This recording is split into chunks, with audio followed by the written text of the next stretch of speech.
ሰላም ጤና ይስጥልን የብስራት ዩቲዩብ ቻናል ተመልካቾቻችን ነው ለሰዓቱ የሚሆኑ መረጃዎችን ይዘን ቀርበናል። ዜናዎቹን እየመራሁ እኔ ቅድስት ደጀኔ ከመላው ስቱዲዮ ባለሙያዎች ጋር በጋራ በመሆን አብሬያችሁ መቆይ ይሆናል። የምናስቀድመውም የሀገር ውስጥ ጉዳይ ነው። በኢትዮጵያ የጥራት ደረጃውን ያሟሉ ጭማቂ ቤቶች 19.5 በመቶ ብቻ ናቸው ተባለ።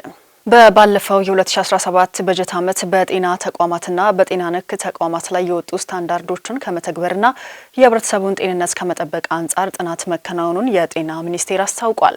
በሚኒስቴሩ የጤናና ጤና ነክ ተቋማትና ባለሙያዎች ቁጥጥር መሪ ስራ አስፈጻሚ አቶ እንዳልካቸው ጸዳል ከብስራት ሬዲዮ ጋር በነበራቸው ቆይታ እንደተናገሩት ከተቋማቱ መካከል አገልግሎትን ለመስጠት የሚያስችለው መስፈርት አሟልተው የተገኙት 19.5 በመቶዎቹ ብቻ ናቸው።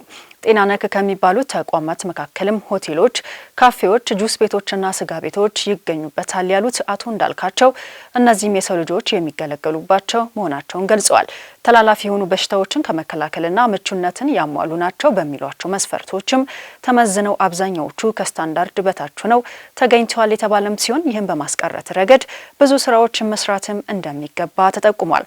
ለማህበረሰቡ አደጋ የማይሆኑ ተቋማትን በአጭር ጊዜ እንዲያስተካክሉ የማድረግ እንደዚሁም ለማህበረሰቡ አደጋ ሆነው የተገኙት ደግሞ እንዲዘጉ የማድረግ እርምጃዎች መወሰዳቸውም ተገልጿል። ህጋዊ እውቅናና ፈቃድ ሳይኖረው ዜጎችን ወደ ዱባይ በመላክ ለእንግልት የዳረገው ግለሰብ በ20 ዓመት እስራት መቀጣቱ ተነገረ። በምዕራብ አርሲ ዞን ዶዶላ ወረዳ ቢቂላ ከተማ ውስጥ ነዋሪ የሆነው ግለሰብ ከሚመለከተው አካል እውቅናና ፈቃድ ሳያገኝ ሰዎችን ወደ ዱባይ የሚልከው ግለሰብ በእስራት መቀጣቱን ፖሊስ አስታውቋል።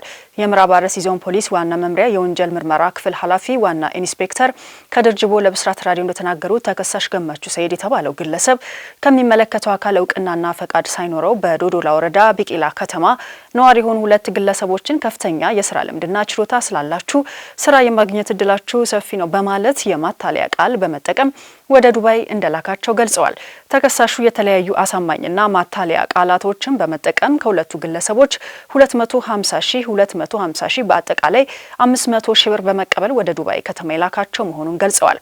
ወደ ዱባይ የተጓዙ ሁለቱም ግለሰቦች ዱባይ ሲደርሱም ቃል እንደተገባላቸው ስራ ሳያገኙ በመቆየትም በዱባይ ፖሊስ በኩል በህገወጥ መንገድ ወደ ሀገር ውስጥ በመግባት ወንጀል ለወራት ታስረው ወደ ኢትዮጵያ የተመለሱ መሆኑን ገልጸዋል። የግል ተበዳዮችም ሀገር ውስጥ ከገቡ በኋላ የደረሰባቸውን በደልና እንግልት ለፖሊስ አመልክተው ተከሳሹ በቁጥጥር ስር ውሏል።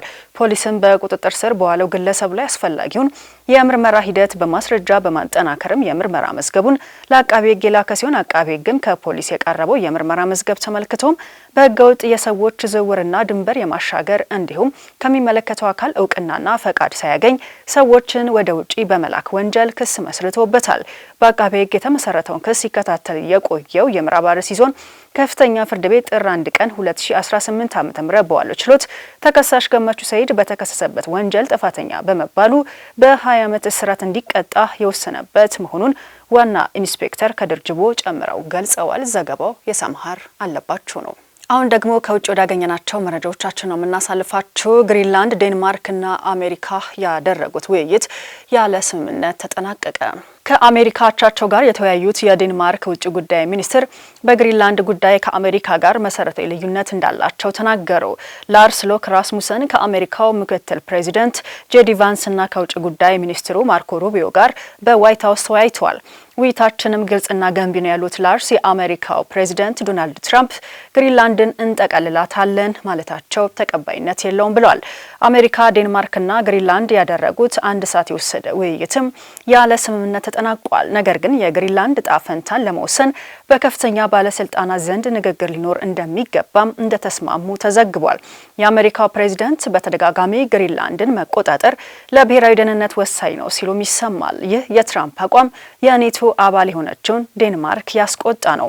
ከመሬት ስፋቷ አንጻር እጅግ ትንሽ ሰው የሚኖርባት ግሪንላንድ በሰሜን አሜሪካና አርክቲክ መካከል መገኘቷ የሚሳኤል ጥቃት ቢመጣ ቀድሞ ለማሳወቅና በአካባቢው የሚንቀሳቀሱ መርከቦችን ለመቆጣጠርም ወሳኝ ስፍራ ያደርጋታል። አሜሪካ ሰሜን ምዕራብ ግሪንላንድ በሚገኘው ፑትቪክ የጦር ካምፕ 100 ያክል ወታደሮች ያሏት ሲሆን ይህ ካምፕ ከሁለተኛው የዓለም ጦርነት ጀምሮም በአሜሪካ ሲመራ ቆይቷል።